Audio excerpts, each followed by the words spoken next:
as the Minister for Public Utilities, Energy and Ports, very involved in the geothermal.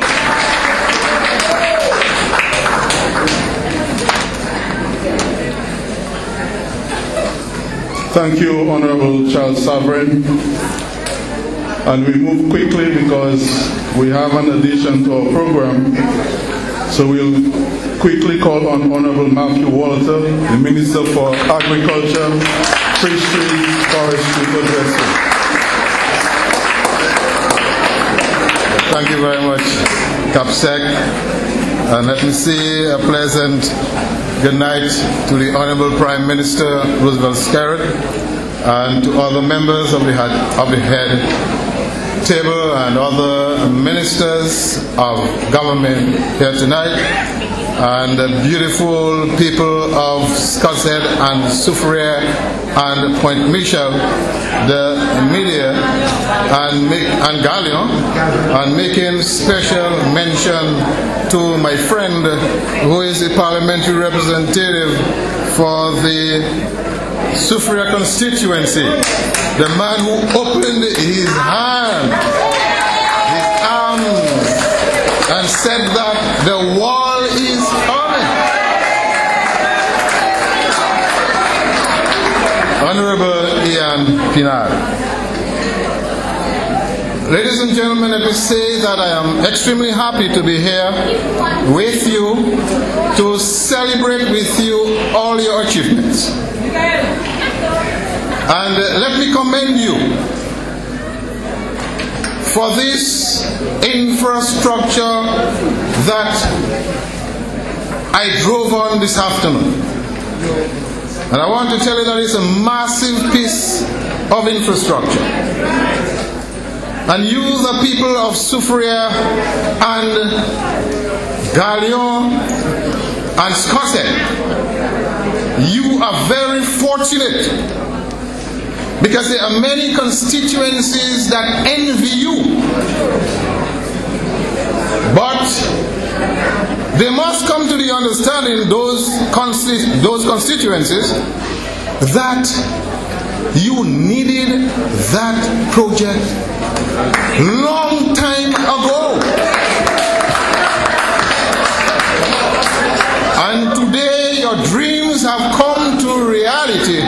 Therefore, they must not grudge you. You deserve it. But I also want to tell you tonight,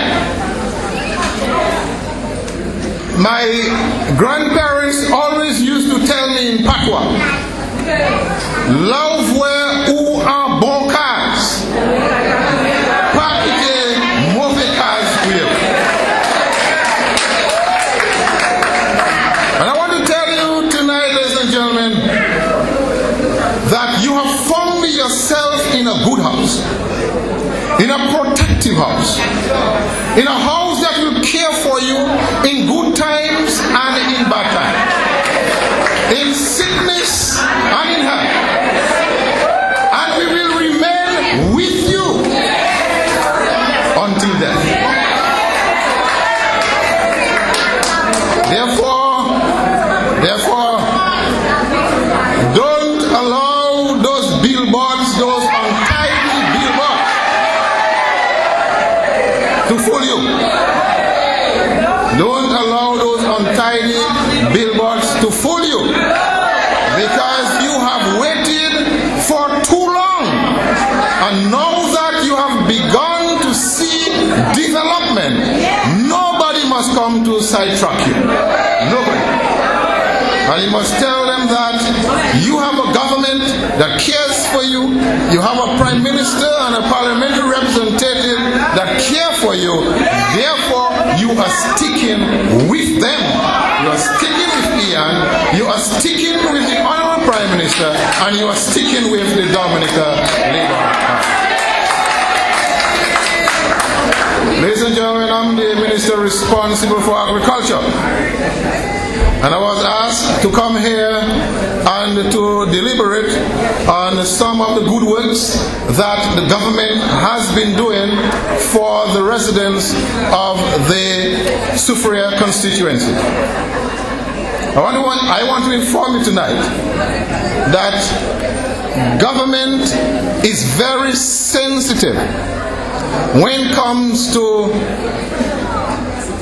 agriculture, because government understands quite well the importance of agriculture.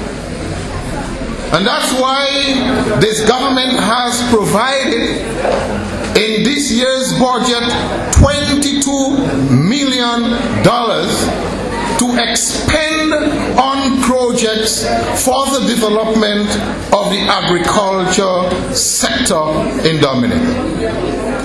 Because if we're talking about food security, and if we're talking about the sustenance of the people of Dominica, and if we are talking about the creation of employment, whether you're talking about agro-industry, whether you're talking about agri-tourism, or whether you're talking about primary agriculture, but this government understands in today's world that agriculture must find itself on the front burner. And ladies and gentlemen, fisheries is no exception, because fisheries provide a good source of protein for us in Dominica. And many of your male folks, and maybe some of your female folks, are involved either directly or indirectly in the fisheries subsector.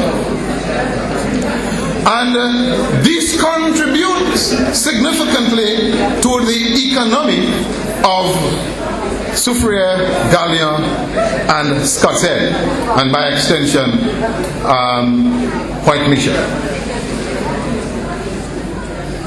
We have provided in this year's budget $2.5 million for the development of the fisheries subsector in Dominica. And ladies and gentlemen, Soufriere, Gallion, Scott's Head, they got a share of this investment in the fisheries subsector. Let me just enumerate some of the projects in fisheries that this government is going to implement in Dominica. And you have heard about the implementation of the Portsmouth Fisheries Project. And this project, ladies and gentlemen, cost about $21 million. And we have to commend the government of Japan, who have provided $7.5 million US, which equates to 20.17 million EC dollars. And the government of Dominica provided counterpart funding in the tune of about $1 million to ensure that we prepare the place for the implementation of the project. And that involves the removal of 3 wrecks and the demolition of a ruin in the vicinity where the implementation of the project will take place. Ladies and gentlemen, this facility is a very important facility because it will create employment not only for Portsmouth people, it will enhance the fisheries subsector not only for the Portsmouth people but for the entire country. And this project contains fish landing jetty, 120 meters long, seawall to protect foundation of Portsmouth Market, a slipway for hauling fishing boats,